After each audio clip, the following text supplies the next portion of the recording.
오늘 설교 제목이 요셉의 창고를 열라인데요. 아마 분당 우리 교회에서 오신 분들 중에 꽤 오래 다녀셨던 분들은 이 설교 제목을 들어보셨을 겁니다. 2009년 12월에 똑같은 제목으로 이찬수 목사님이 설교하신 적이 있어요.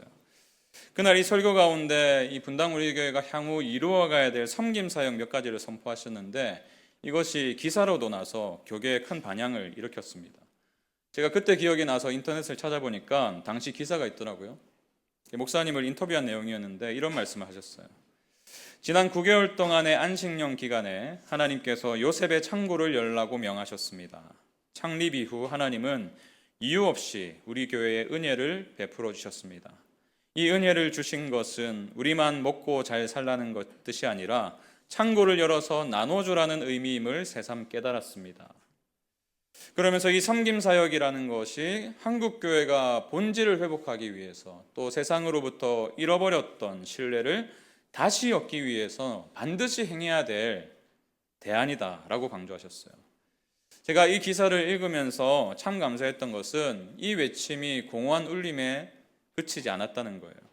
실제로 분당 우리 교회가 그 당시에 다문화 가정을 섬기기 시작했고 또 에듀투게더라는 형편이 어려워서 학원에 가지 못하는 아이들을 모아서 교육하는 그것을 또 확증하기도 했고요. 또 컴패션과 함께 손을 잡고 어려운 나라에 살아가는 어린아이들을 돕는 사역도 시작했습니다. 그리고 그 흐름이 흘러서 오늘날 기쁨이 되는 교회까지 연결된 것 아니겠습니까?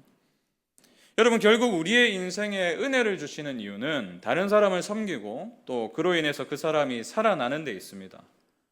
저와 여러분에게 하나님의 은사를 주시는 이유도 똑같아요. 그 은사를 가지고 나만 잘 되는 데 사용하는 것이 아니라 누군가를 섬기기 위해서 주셨죠. 찬양대로 오늘 귀한 찬양을 섬기셨는데 저는 가끔씩 놀라요. 오늘 설교의 맥락과 참 그 가사가 맞을 때가 많거든요. 오늘도 그런데요. 한 성령이 함께 하시구나 이런 느낌을 많이 받습니다. 근데 찬양대로 섬기는 이유가 내 목소리를 뽐내기 위함이 아니잖아요. 그 목소리를 하나님께 영광 돌리고 또 그것을 또 함께 동참하는 성도들에게 덕을 끼치기 위함 아니겠습니까? 주일학교 교사를 섬기는 것도 마찬가지죠. 부족하고 연약한 인생을 이 교사로 세우셨는데 내가 가지고 있는 이 작은 사랑이 조금이라도 주님의 사랑을 보여줄 수 있다면, 그래서 그 아이들의 마음속에 어린 시절에 그 선생님 통해서 내가 주님의 사랑을 배웠노라고 그 꿈을 가지고 섬기는 것 아니겠습니까? 여러분, 이처럼 하나님께서 우리에게 은혜를 주시는 목적은 분명해요. 자기중심적인 우리의 인생이 확장되는 것입니다. 우리가 지난주에 부른 찬양처럼 내 가는 길만 비추기보다 누군가의 길을 비춰주는 것이죠. 이런 면에서 성경을 보시면 하나님은 언제나 연약한 인생을 은혜로 부르세요. 처음부터 완성형 인간은 없습니다. 아브라함도 그랬고 또 요셉도 그랬고 모세도 그랬고 다윗도 그랬어요. 그 외에 수많은 선지자들의 인생을 보십시오. 처음부터 준비된 사람이 어디 있어요? 다 어딘가 부족하고 과연 이런 사람이 어디에 쓰임받을까? 그런 의문이 드는 그런 사람들 아닙니까? 주님의 제자들도 생각해 보세요. 거의 어중이 떠중이들 모아둔 것 같잖아요.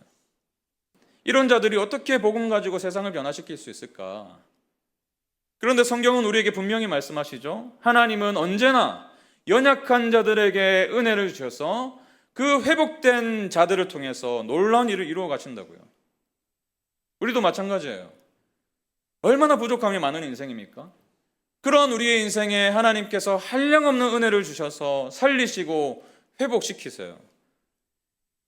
그 하나님의 은혜가 있기 때문에 오늘 저희가 이만큼이라도 살아가는 것 아니겠습니까? 그리고 인생을 살아가면서 그 하나님을 경험하면 할수록 그 은혜가 나만을 위한 것이 아니라는 사실을 깨닫는 거예요.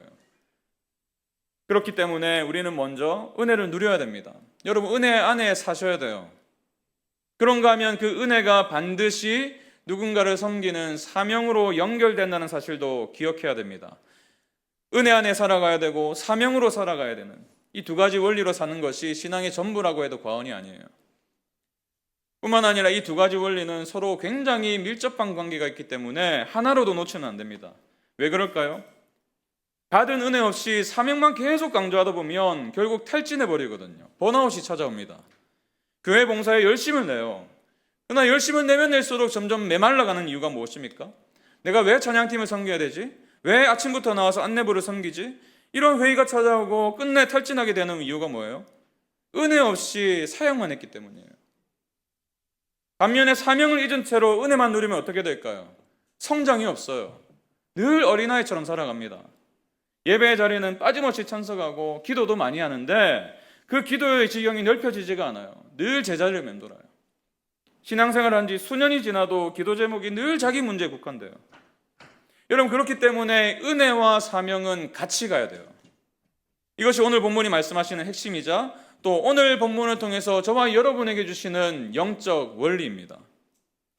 저는 오늘 본문을 가지고 하나님께서 주시는 이 두 가지 영적 원리, 이 두 가지 균형을 함께 살펴보면서 은혜를 나누길 원합니다. 오늘 본문이 보여주시는 첫 번째 영적 원리는 이것입니다. 은혜 안에 살아가라 라는 거예요. 은혜 안에 살아가라. 오늘 본문의 구조를 보시면 특이한 점을 발견할 수 있는데요. 46절에서 49절까지의 내용을 보면 애굽의 풍년이 기록되어 있어요. 얼마나 수확한 곡식이 많았던지 세기가 다 어려울 정도였습니다. 그 내용이 49절에 나와 있지 않습니까? 쌓아둔 곡식이 바다모래같이 심이 많아 세기를 그쳤으니 그 수가 한이 없음이었더라. 그런데요, 49절 다음에 53절을 읽어도, 건너뛰어서 53절을 읽어도 전혀 어색하지 않아요. 그 수가 한이 없음이었더라. 그러나 애굽 땅에 7해 풍년이 그치고. 53절. 너무 자연스럽지 않습니까? 그런데 왜 50절에서 52절에 요셉의 아들 이야기가 나올까요? 아들을 낳고 이름을 지은 이야기가 나옵니까? 제가 이 질문을 가지고 자료를 찾아보니까 대부분의 학자들이 이렇게 말하더라고요. 이 부분을 50절에서 52절을 이 중간 부분에 넣은 이유는 풍년의 절정을 보여주기 위한 것이다. 그런가 하면 또 다른 학자는 애굽에서 일어난 큰 풍년과 또 요셉의 개인의 가정에 아들이 태어난 복이 하나님의 은혜다라는 것을 강조하기 위해서 중간에 삽입했다라고 보더라고요. 저는 이 두 가지 견해가 일맥상통한다고 봅니다. 요셉이 마주한 애굽의 풍년과 두 아들의 복은 그야말로 하나님이 허락하신 은혜의 절정이었어요. 그리고 그 은혜를 아들들의 이름을 통해서 하나님께 고백하고 있는 거죠. 그렇다면 요셉은 이를 통해 어떤 은혜를 고백하고 있습니까? 먼저 그는 과거의 아픔을 잊게 하신 하나님의 은혜를 고백하고 있어요. 과거의 아픔을 잊게 하신 은혜. 51절을 보세요. 요셉이 그의 장남의 이름을 므낫세라 하였으니 하나님이 내게 내 모든 고난과 내 아버지의 온 지비를 잊어버리게 하셨다 하미요. 장남의 이름이 뭐라고요? 므낫세. 이 므낫세를 원어로 그대로 옮기면 잊게 하는 자라는 뜻이에요. 자료를 찾아보니까 이 므낫세란 이름을 보통 이런 경우에 지었다고 합니다. 어떤 불행한 사건을 겪고 나서 예를 들어서 자녀가 일찍 죽었다든지 사랑하는 사람을 일찍 보냈다든지 그 이후에 태어난 아이에게 붙여진 이름이었어요. 그러니까 너무나 큰 상처와 아픔을 잊기 위해서, 잊어버리기 위해서 아이의 이름을 그렇게 지은 것입니다. 근데 제가 이러한 내용을 보면서 한 가지 질문이 들었어요. 아픔을 잊기 위해서 아이의 이름을 지었지만 역으로 아이의 이름을 부를 때마다 그 아픔이 다시 생각나지 않았을까? 잊고 싶은 기억을 계속해서 떠올리게 되지 않았을까?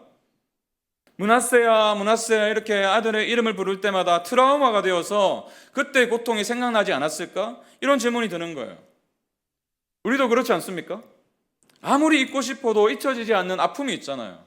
부모로부터 받은 상처는 끊임없이 우리의 인생을 괴롭히기도 하고 관계 속에서 겪게 된 어려움은 말할 것도 없고 아이들을 키우면서 겪게 되는 그 눈물의 시간들, 이런 아픔들은요, 시간이 해결해 주지 않아요. 시간이 흘러도 여전히 상처로 남아 있습니다. 그런데 요셉은 단순히 과거를 잊기 위해서 장남의 이름을 므낫세라 지은 게 아니에요. 어떻게 할 수 있습니까? 51절을 다시 보세요. 요셉이 그의 장남의 이름을 므낫세라 하였으니 하나님이 내게 내 모든 고난과 내 아버지의 온 지비를 잊어버리게 하셨다며 주석을 답니다. 이름의 뜻을 답니다. 하나님이 내게 잊어버리게 하셨다며. 무슨 말입니까? 그가 경험한 과거의 아픔을 그저 묻어둔 게 아니에요. 그 아픔에 누가 개입하신 거예요? 하나님이 개입하셨던 거예요. 너무나 쓰라린 상처가 있고 너무나 큰 아픔이 있지만 그 상처를 남겨두지 않으시고 그 상처를 통해서 하나님의 은혜를 맛보게 하셨다는 거예요.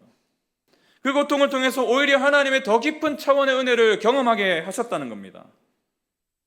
그러므로 므낫세라는 이름은요, 과거의 아픔을 잊기 위함이 아니라 오히려 그 아픔을 치유해 주신 하나님을 기억하기 위해서 지은 이름이더라고요. 요셉은 므낫세를 부를 때마다 기억했을 거예요. 과거의 아픔을 잊게 하신 하나님, 비록 형들로부터 팔려가는 그 끔찍한 아픔을 내가 경험했지만 그 모든 아픔을 잊게 할 만큼 넘치도록 은혜를 주신 하나님을 기억할 수 있었던 것입니다. 저는 오늘 이 예배를 통해서 우리 모두가 이 하나님을 만나길 바랍니다. 상처가 상처로 남겨두지 않으시고 상처를 별로 만드시고 그 아픔을 통해서 누군가의 아픔을 비춰줄 수 있는, 그런가 하면 요셉은 또 한 가지 은혜를 고백합니다. 오늘의 복을 허락하신 은혜를 고백해요. 오늘의 복을 허락하신 은혜. 52절 보세요. 차남의 이름을 에브라임이라 하였으니 하나님이 나를 내가 수고한 땅에서 번성하게 하셨다 함이었더라. 내가 수고한 땅이 어디죠? 애굽이죠. 여러분, 지난 13년간의 요셉의 인생을 보십시오. 애굽이란 낯선 땅에 노예로 팔려와가지고 아무런 소망이 없던 인생 아니었습니까? 그러나 이제는 그 땅을 다스리는 총리가 되었어요. 결혼도 했어요. 두 아들도 낳았습니다. 아무것도 가지지 않는 빈털터리 인생이 어느새 돌아보니 이렇게나 많은 복을 누리게 되었다는 거예요. 그런데 중요한 것은 이 모든 복이, 현재 자신이 누리고 있는 모든 복이 내가 노력한 결과다라고 말하지 않는다는 거예요. 누가 하셨습니까? 하나님이 나를 번성하게 하셨다. 하나님이 나를 내가 수고한 땅에서 번성하게 하셨다.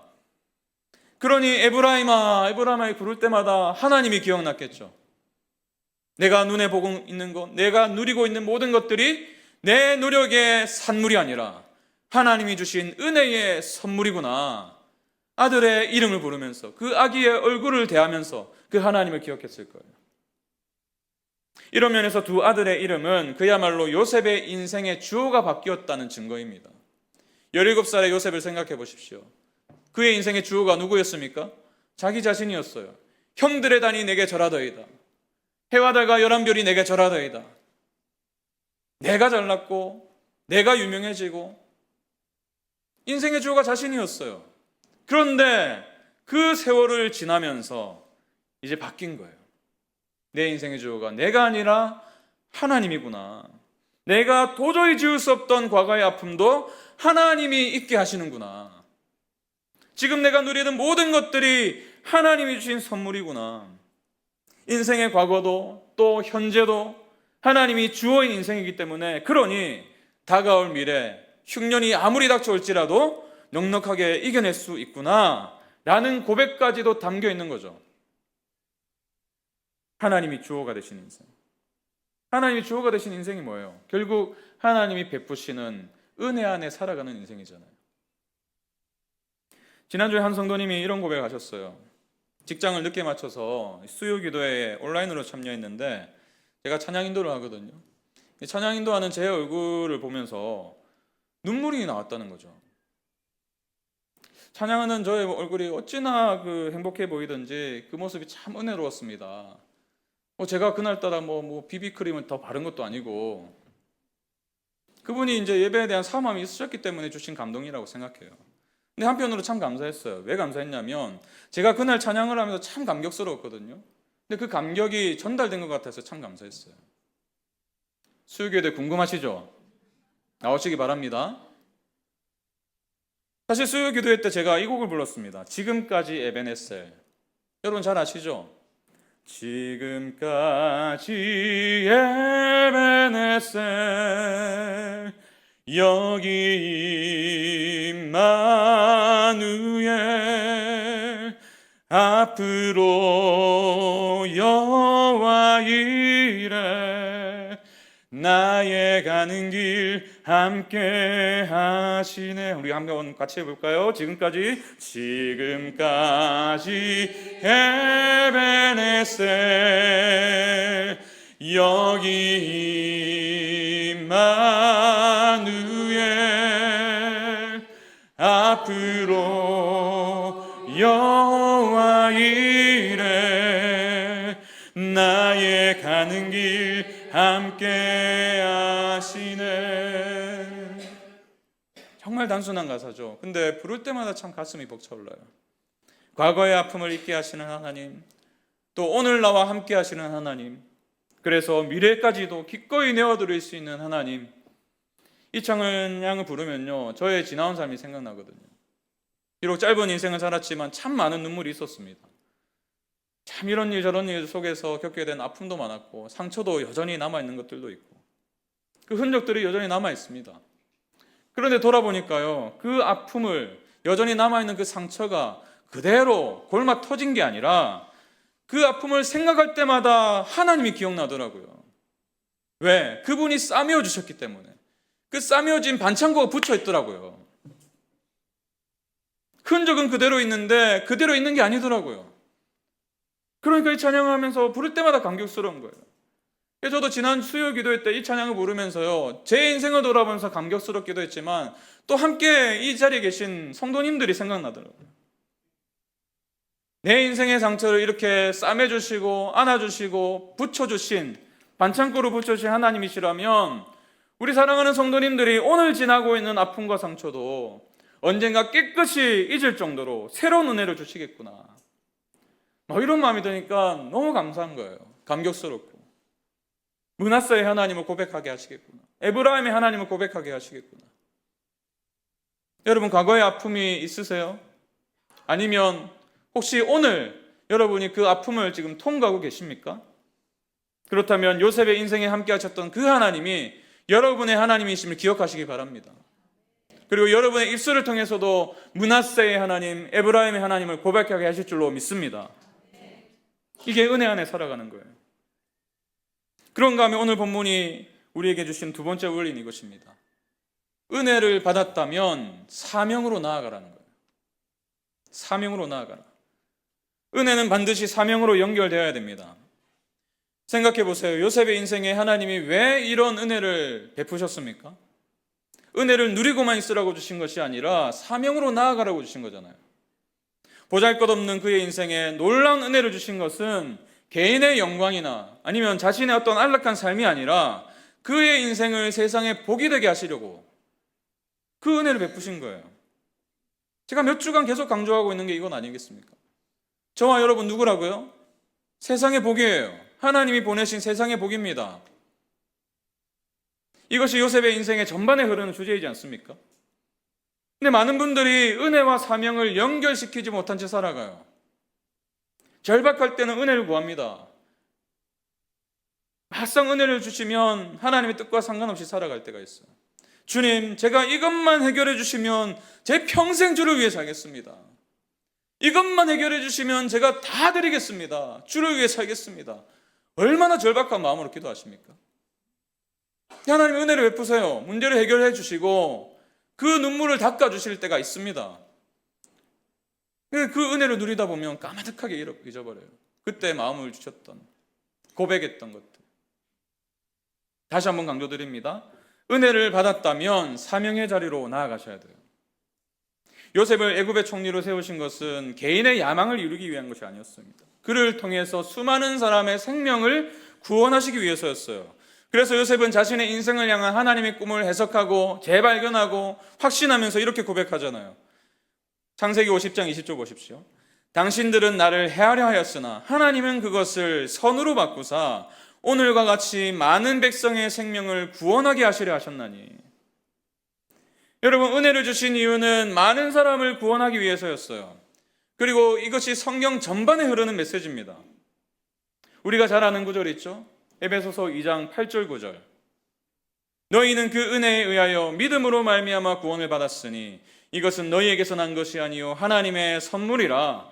행위에서 난 것이 아니니 이는 누구든지 자랑하지 못하게 함이라. 아멘이십니까? 여러분 우리는 오직 전적으로 하나님의 은혜로 인해서 구원받은 존재들이에요. 죽어있던 존재예요. 허물로 죄로 죽어있던 우리를 누가 살리셨습니까? 하나님이 생명 주시며 살리셨어요. 우리가 한 것 아무것도 없습니다. 행위에서 난 것이 아니니 이는 누구든지 자랑하지 못하게 하려 함이라.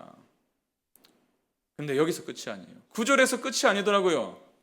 왜 하나님께서 이런 은혜를 베푸셨는가? 이 질문에 대한 답이 바로 다음에 이어지는 10절에 나옵니다. 우리는 그가 만드신 바라 그리스도 예수 안에서 선한 일을 위하여 지으심을 받은 자니 이 일은 하나님이 전에 예비하사 우리로 그 가운데서 뭐하게 하려 하심이라? 행하게 하려 하심이니라. 우리는 행위로 구원받은 게 아니에요. 그러나 은혜로 구원받은 우리에게 요구되는 것이 무엇입니까? 행위예요. 사명이에요. 베드로전서도 같은 말을 하고 있습니다. 베드로전서 2장 9절 보십시오.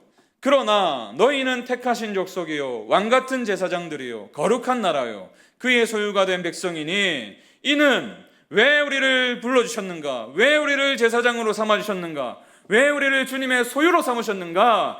이는 너희를 어두운 데서 불러내어 그의 기이한 빛에 들어가게 하신 이에 하나님의 아름다운 덕을 선포하게 하려 하심이라. 왜 저와 여러분을 택하셨다고요? 왜 하나님의 영광스러운 백성이 되게 하셨다고요? 왜 매일매일 새로운 은혜를 주시냐고요? 이는 그분의 아름다운 덕을 선포하게 하려 하심이라.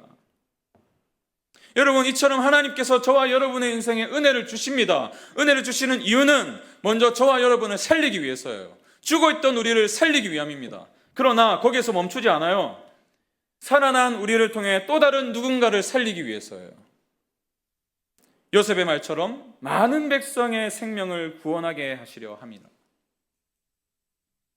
요셉은 이 원리를 알고 확신했던 것 같습니다. 그래서 총리가 된 이후에 하나님이 이루어 가실 일을 위해서 최선을 다했어요. 그 증거가 오늘 본문 곳곳에 기록되어 있습니다. 46절 보세요. 요셉이 애굽 왕 바로 앞에 설 때에 30세라 그가 바로 앞을 떠나 애굽 온 땅을 순찰하니 총리가 되고 나서 바로 그 총리의 역할을 성실하게 수행했어요. 온 땅을 순찰하니 총리가 되었다고 거들먹거리지 않았습니다. 그 지위를 이용해서 자기 유익을 구하지도 않았어요. 하나님이 풍년 뒤에 흉년이 온다고 하셨으니까 최선을 다해서 미리 준비했던 거예요. 48절도 보십시오. 요셉이 애굽 땅에 있는 그 7년 곡물을 거두어 각 성에 저장하되 각 성읍 주위의 밭의 곡물을 그 성읍 중에 쌓아두매 그는 하나님이 주신 그 꿈을 가지고 미래를 내다보았습니다. 미리 곡식을 저장하기 시작했어요. 여러분, 사명의 삶을 살아간 것 아니겠습니까? 만약에 요셉이 하나님이 주신 마음을 잃어버렸다면 총리가 되자마자 뭐 꿈이고 뭐가 없다. 나는 이미 총리가 되었으니까. 그저 요셉의 꿈이 총리가 되는 것이 있었다면요. 이렇게 최선을 다하지 않았을 거예요. 꿈을 이루었는데 아니 내가 이 꿈을 이루기 위해서 13년이나 얼마나 가진 고생을 했는데 감옥에도 갇히고 형들에게 팔리기도 하고 노예로 살아가고 이제 나 좀 편하게 살자. 이런 생각을 했을 수도 있잖아요. 나라도 풍년이고 뭐 자기도 결혼도 하고 아들도 둘이나 낳고 이런 거 다 이루었어요. 은혜의 절정을 살고 있었습니다. 그러면 된 것 아니겠습니까? 그러나 요셉은 은혜의 목적을 기억했어요. 하나님이 왜 나를 이 자리에 세우셨는가? 왜 나를 은혜 가운데 부르셨는가? 그래서 풍년일 때 준비했습니다. 그리고 약속하신 말씀대로 흉년이 찾아오자 온 세상의 기근이 허덕였어요. 그럴 때에 많은 생명의 목숨을 건져내는 하나님이 꿈꾸셨던 그 꿈을 온전히 이룰 수 있었던 거예요. 이것이 56절이 말하는 바 아니겠습니까? 온 지면에 기근이 있음에 요셉이 모든 창고를 열고 애굽 백성에게 팔세. 창고를 열어서 그 곡식을 팔고 생명들을 살렸죠. 우리 교회가 개척한 이후에 성도님들을 통해서 많이 들었던 고백 중에 하나가 이거예요. 1만 성도 파송운동에 참여하신 분들이 대부분이지 않습니까? 근데 그 참여하게 된 결정적인 이유가 이 분당우리에서 받은 은혜가 너무나 크기 때문이다. 이런 고백을 참 많은 분들께 제가 들었습니다. 분당우리교회 참 깨어진 마음을 가지고 나아가서 그 수년의 시간 동안 내 마음을 회복시키시고 은혜 주셔서 그 놀라운 은혜를 경험했기 때문에 기꺼이 순종하게 되었습니다. 너무 귀한 고백이죠. 그리고 많은 성도님들의 헌신으로 인해서 지난 3년 동안 교회가 얼마나 건강하게 세워지고 있나 몰라요. 여러분, 교회는 저절로 자라지 않습니다. 저절로 세워지지 않아요. 반드시 누군가의 헌신이 필요합니다. 설교를 준비하면서 제가 지난 시간들을 쭉 돌아보니까 얼마나 많은 분들의 얼굴이 떠올랐나 모르겠습니다.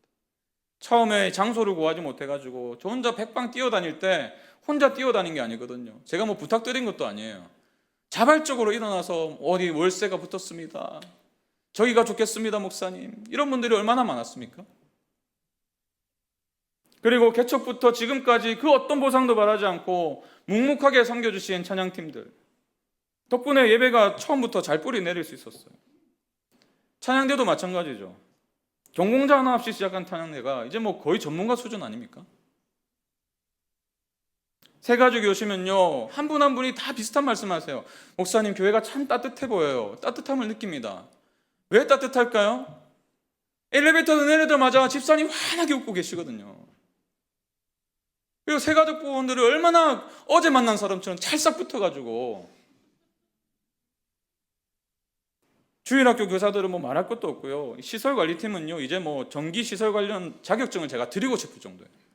다 고치세요, 다. 매주 뭐 행모로 섬기시는 분들 얼마나 수고가 많으십니까? 중보기도 대원들, 특별히 주일 예배를 위한 중보기도가 있다는 거 아세요, 여러분? 예배 중에 기도하시는 분들이 계세요, 지금.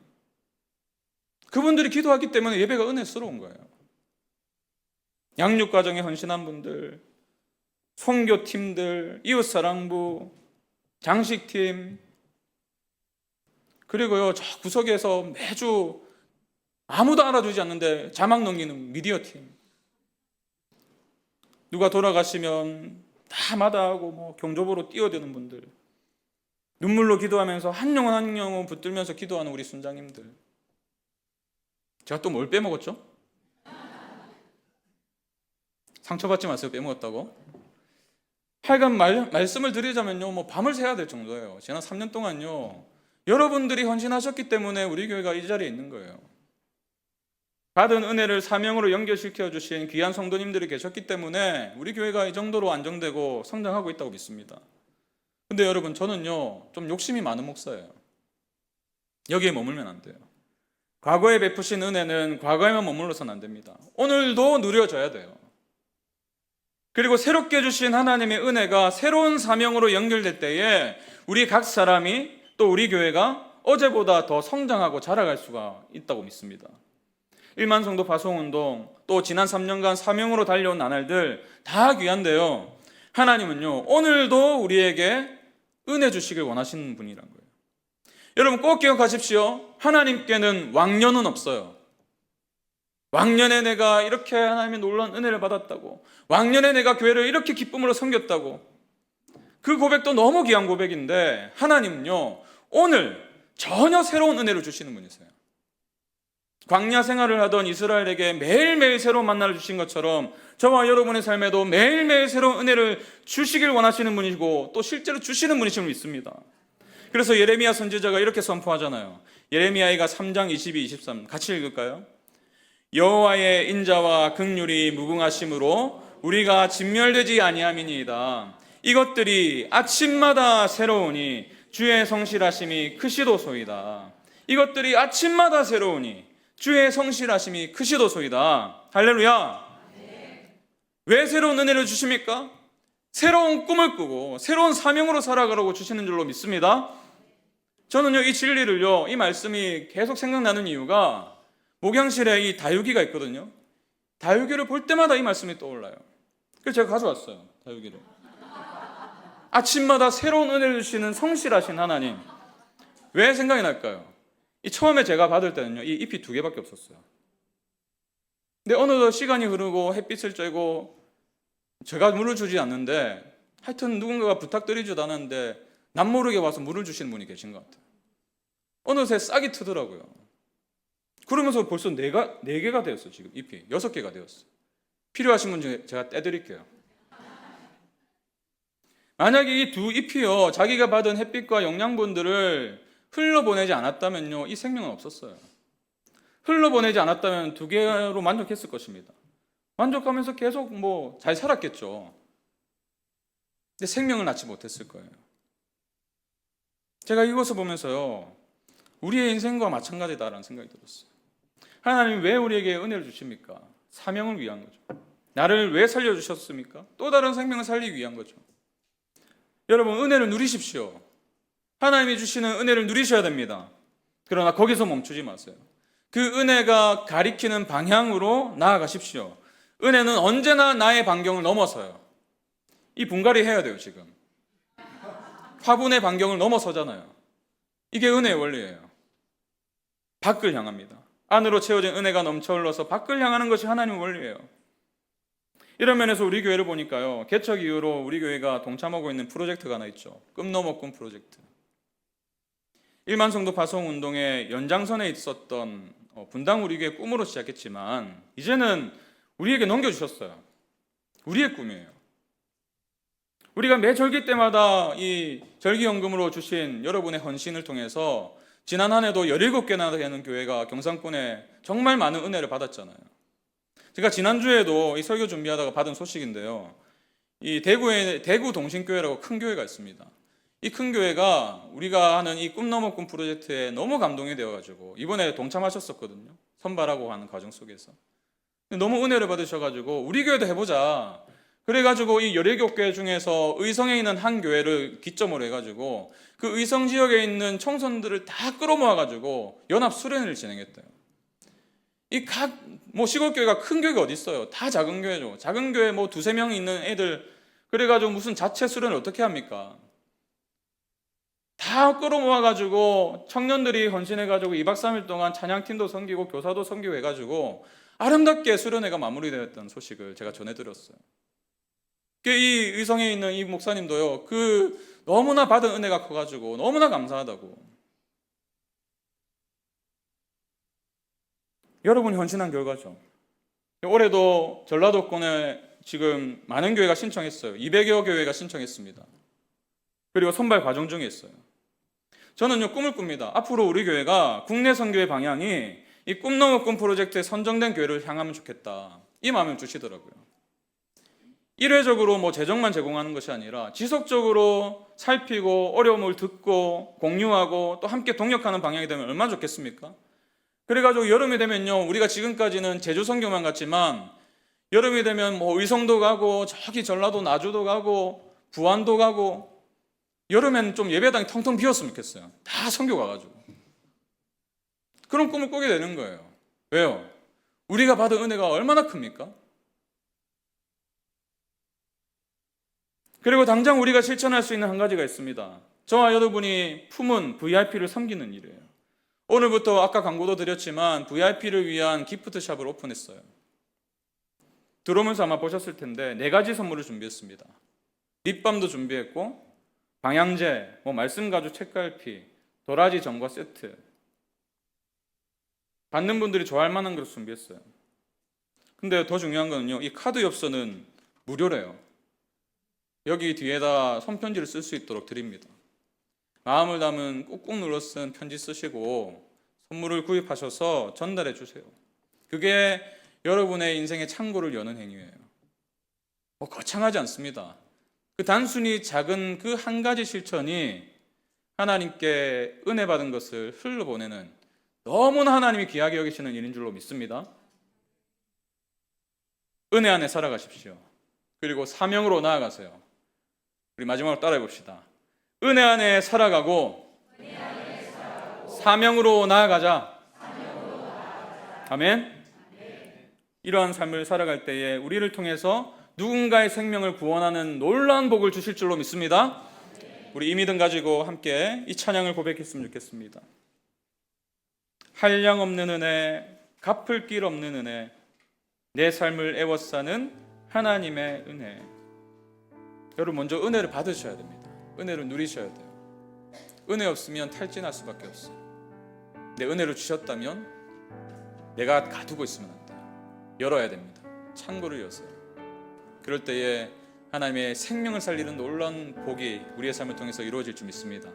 우리 믿음 가지고 함께 고백할까요? 나를 지으신 이가 하나님, 나를 지으신 이가 하나님, 나를 부르신 이가 하나님, 나를 보내신 이도 하나님, 나의 나 된 것은 나 하나님 은혜라. 나의 달려갈 길 다가도록, 달려갈 길 다하도록, 나의 마지막 호흡 다하도록, 나의 마지막 호흡 하도록 나로 그 십자가 품게 하시니 나의 나 된 것은 다 하나님 은혜라.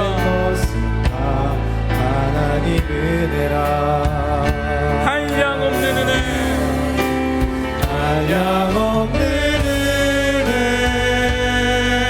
갚을 길 없는 은혜, 갚을 길 없는 은혜, 내 삶을 애워싸니 하나님의 은혜. 나 주저함 없이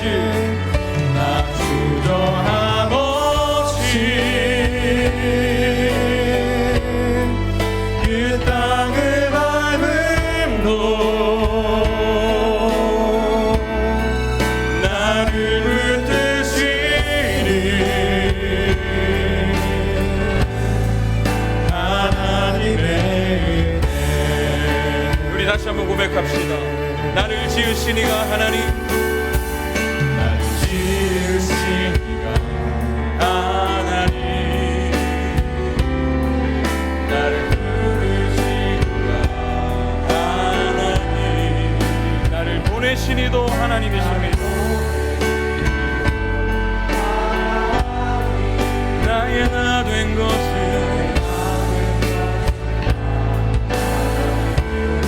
나의 달려갈 길 다가도록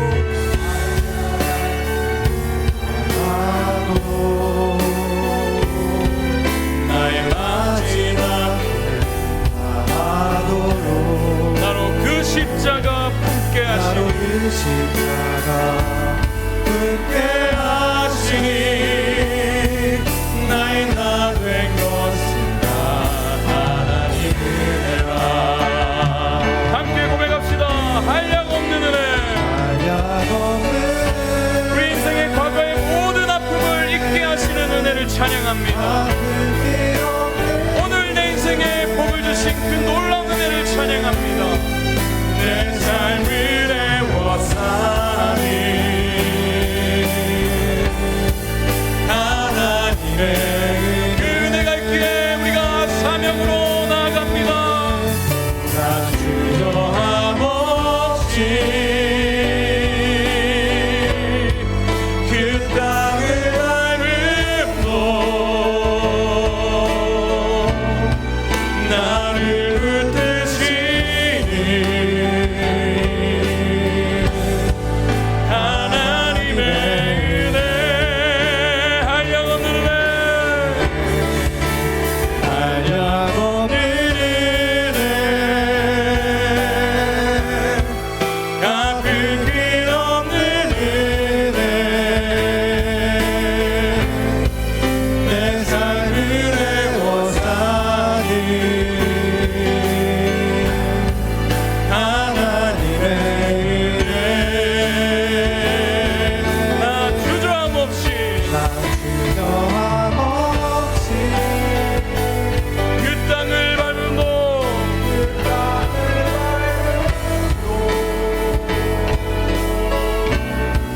나를 붙드시는 하나님의. 우리 자리에서 일어나서 다시 한 번 더 고백합시다. 한량 없는 은혜를 주신 주님, 그 놀라운 은혜를 은혜 가운데 주셨기에 우리가 살아난 줄로 믿습니다. 우리를 기억고 회복시키시는 은혜, 내 삶을 애워싸니 하나님의 은혜, 하나님의 은혜. 나 주저함 없이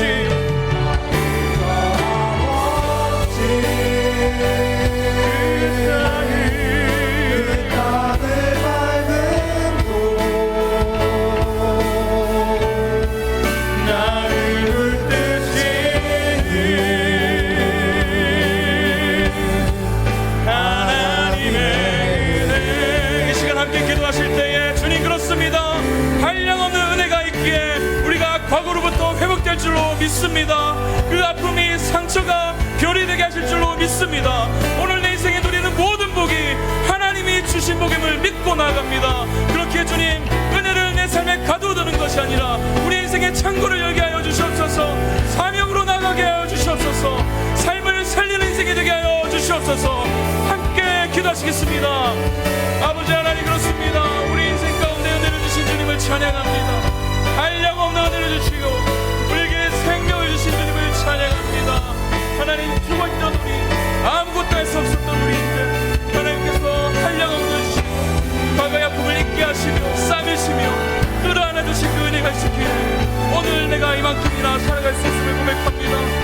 하나님, 정신을 차려보니 내 삶을 주님께서 은혜로 에워싸고 계셨습니다. 정신을 차려보니 다 하나님의 은혜였음을 고백합니다. 하나님, 이 시간 우리 성도들의 삶을 살펴주시옵소서. 이들이 더 이상 과거에 얽매이지 않도록 도와주시고 그 모든 아픔 가운데 함께 하셨던 하나님을 발견할 수 있도록 도와주시옵소서.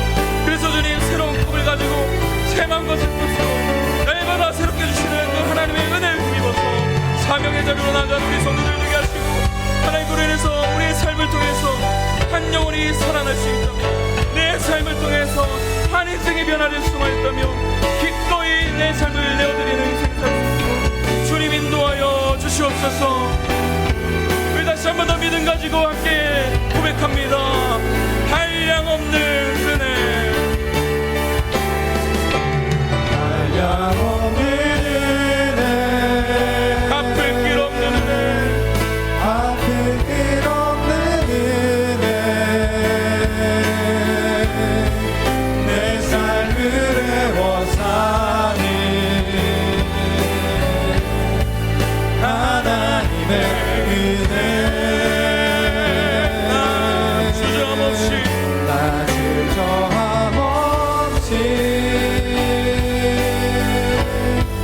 그 땅을 밟은 도 나를 붙드시는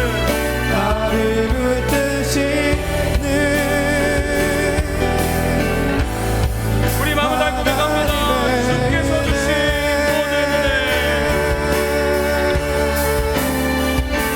주께서 주신 모든 은혜, 주께서 주신 모든 은혜, 나는 말할 수 없네. 주께서 주신 모든 은혜, 주께서 주신 모든 은혜, 나는 우리 다시 한 번 더 주께서 주신 모든 은혜, 주께서 주신 모든 은혜, 나는 말할 수 없네. 내 영혼 즐거이 주 따르렵니다. 주의 삶 드립니다. 주께서 주신 모든 은혜, 나는 말할 수 없네. 내 영혼 즐거이 주 따르렵니다.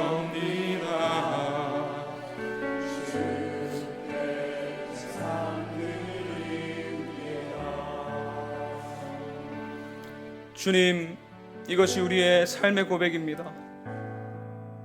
주님이 이미 십자가에서 모든 은혜를 주셨음을 믿습니다. 그렇기에 십자가에 달리신 그리스도께서 우리의 상처를 외면하지 않으시고 끌어안으시며 싸매어 주시는 하나님의 은혜임을 믿습니다. 또한 오늘 우리가 누리는 모든 삶이 하나님, 얼마나 원망이 많고 불평이 많은 우리임에도 불구하고 정신 차려고 우리의 삶을 돌아보니 다 하나님의 은혜임을 발견하게 됩니다. 하나님이 주셨습니다. 하나님이 하셨습니다. 하나님, 우리가 이 은혜를 놓치고 사명의 자리로 달려가지 않도록 도와주십시오. 이 은혜를 놓친 채 주를 위해 살지 않게 도와주십시오. 오늘 고통의 순간을 보내고 있는 우리 성도들 특별히 기억하셔서 하나님, 은혜가 있어야 사명의 자리로 나아간다면 먼저 한량없는 은혜를 부어주시길 원합니다. 육체적인 고통으로 신음하고 있는 우리 성도들에게 치료의 손길을 얹어주시길 원합니다. 경제적인 어려움으로 눈물 흘리고 있는 성도들의 그 창고를 채워주시길 원합니다. 그 은혜를 받고 나만 누리고 나만 잘 되는 것이 아니라 나의 창고를 열어서 주님의 사명으로 나아가는 복된 인생 되게 하시며, 우리의 한 번뿐인 이 인생을 통해서 한 영혼이라도 살릴 수만 있다면 그 일의 기쁨으로 나아가는 우리 모두가 될 수 있도록 인도하여 주시옵소서. 새로운 은혜를 주시기에 새로운 꿈과 새로운 사명으로 날마다 나아가는 기쁨이 되는 교회가 되게 하여 주시옵소서. 이제는 예수 그리스도의 은혜와 하나님의 사랑과 성령 하나님의 동행하심이 역사하시는 은혜가 과거의 아픔을 잊게 하시고 오늘의 복을 허락하시는 그 놀라운 은혜에 반응하며 사명의 자리로 나아가기로 결정하는 기쁨이 되는 교회의 모든 성도들에게 지금부터 영원까지 함께 하시기를 간절히 축원하옵나이다. 아멘.